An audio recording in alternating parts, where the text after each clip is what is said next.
All right, so this video is to review your homework 101 through 102. So if you have that in front of you as we go along, I'm just going to do a couple examples from both pages just so that you could get an idea of what we were supposed to be doing. So remember, when we're solving our equations, we always start by drawing our fence, circling our variable. So our goal is to get that variable by itself on this side of the fence. So I need to move anything else over to get rid so that x is by itself. So right now I have x plus 9. So to get rid of a plus 9, I'm going to have to do the opposite operation. So instead of adding, I'm going to subtract 9 from both sides. So that means this plus 9 and this minus 9 will cancel each other out. It becomes 0. So it's not there anymore. So all I have is x on this side of the fence.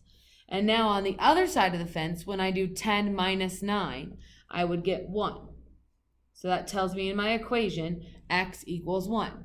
And if I was to plug in 1 here, I would know pretty clearly that 1 plus 9 equals 10. So I know my equation is true.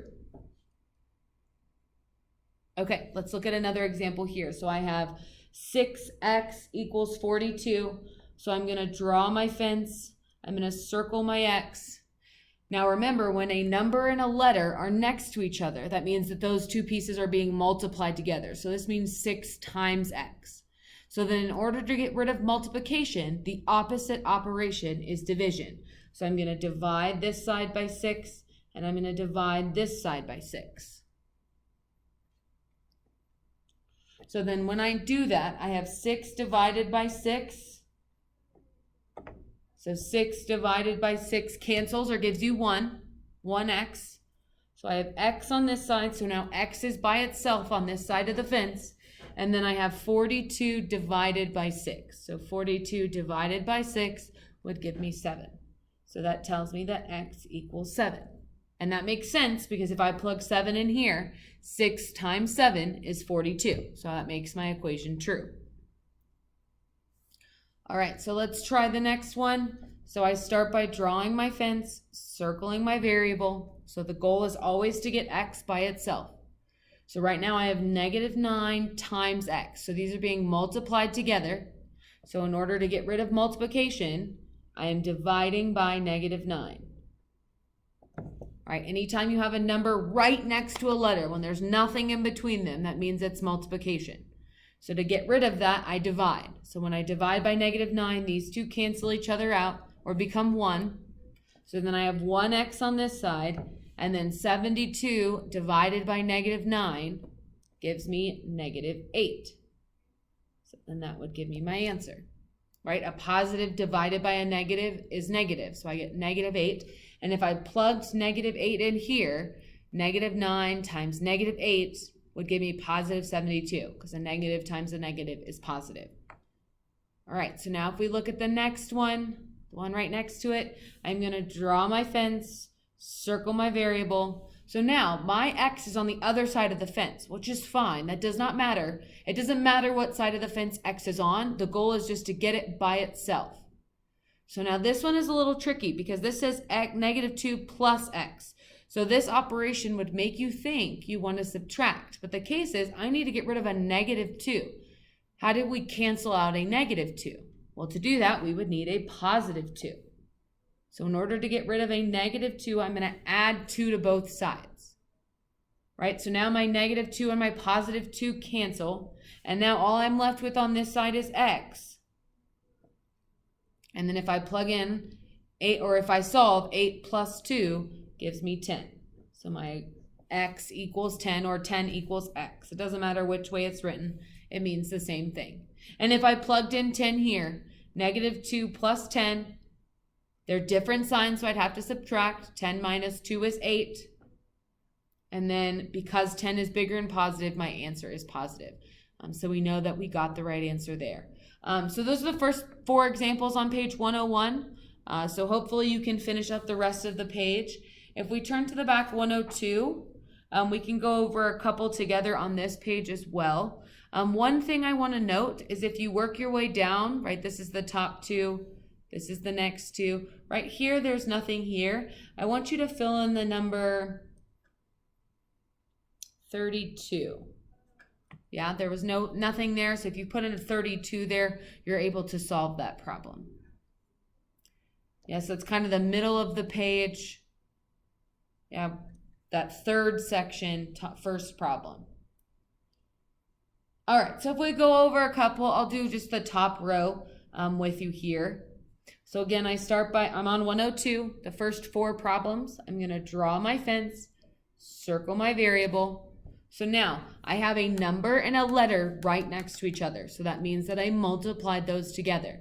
So to get rid of multiplication, I have to divide. So I'm gonna divide both sides of my equation by -8. Whatever I do to one side, I have to do to the other side. So then 64 divided by -8 gives me -8. -8 divided by -8 cancels, leaving me, or gives me 1, leaving me with just x. So that means x equals -8 is the answer to my solution, or is the solution to this problem. So for number 2, I'm going to draw my fence. I'm going to circle my variable. Now this is different because there's a plus sign between these two numbers. So this is not multiplication, right? This one is multiplying because they're right next to each other. The 8 and the x are right next to each other. This one, they're separated by an operation. So this is not multiplication. So now to get x by itself, I need to get rid of a -8, right? This is the same thing as x minus 8. So the goal is to get x by itself on this side of the equation. So to get rid of a -8, I need a +8. I know that the problem is addition. So the opposite of that is subtraction. But right now you're trying to get rid of a -8. So you have to do the opposite operation to cancel. The goal is to do the opposite operation in order to cancel what's on this side. So the opposite of a -8 is a +8, so that these cancel out and I'm just left with x on that side. And then once I'm left with x, whatever I get over here is my answer. So 13 plus 8 would give me 21.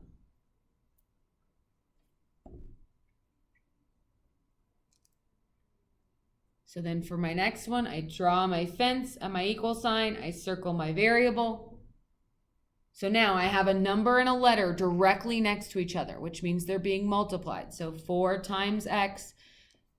To get rid of multiplication, I have to divide. So I'm going to divide both sides by 4.